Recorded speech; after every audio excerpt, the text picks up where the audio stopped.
The sun is shining on Curtis Creek off the Patapsco River, making it look like sparkling diamonds. But it's still November, and the Coast Guard says don't be lured by the luster without preparing. Dress for the water, not the weather. We're at Coast Guard Station Curtis Bay on a beautiful 70-degree day in November. But the message here for boaters, don't be fooled. Warm air and no winter coat, but the water temperature is under 60 degrees. Petty Officer First Class Donald Abey says he relies on NOAA to check local water temperatures. So on a day like today, you might be very tempted to just go in a t-shirt. You would not recommend that? Yes, ma'am. So obviously we always recommend wearing a life jacket. A life jacket is your first line of defense when entering the water or just being on a boat in general. But if you go out on a beautiful day in a t-shirt and shorts, you're going to have less layers of clothing to keep you warm in an event that you cannot get out of the water.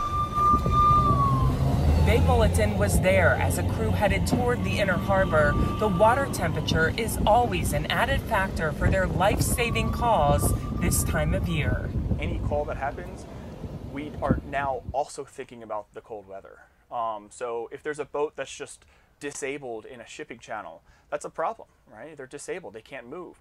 But with the cold weather, the cold water, cold air temperature, it's kind of getting higher on that distress list. All right, clear. The original plan was to have us go out with a crew, but the Coast Guard said it wasn't safe since they don't issue cold water gear for guests. What temperature is cold? Hypothermia can happen in even waters that you think are warm. But once that water temperature starts getting in the 70s, 60s, obviously 50s, your body can still go into hypothermia in those waters. And the cold water may have played a role in the death of a waterman on Taylor's Island earlier this month.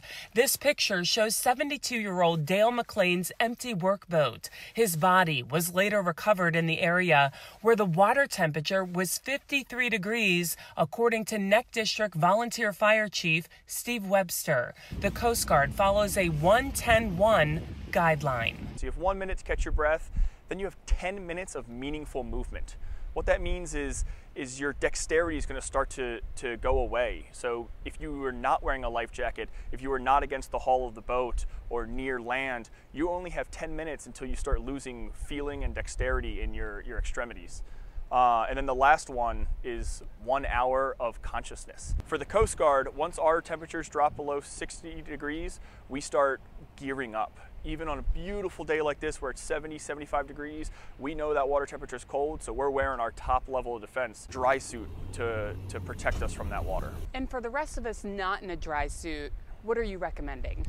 Layers. Wear your layers. Officer Abey says limit your alcohol because dehydration can accelerate hypothermia. They are constantly monitoring Channel 16 in case of an emergency and tell someone where you are going in case you don't make it home. In November, getting into the cold weather, the cold water is always a factor in anything to do with boating incidents. Even when the water is sparkling. For Chesapeake Bay Media's Bay Bulletin, I'm Cheryl Costello.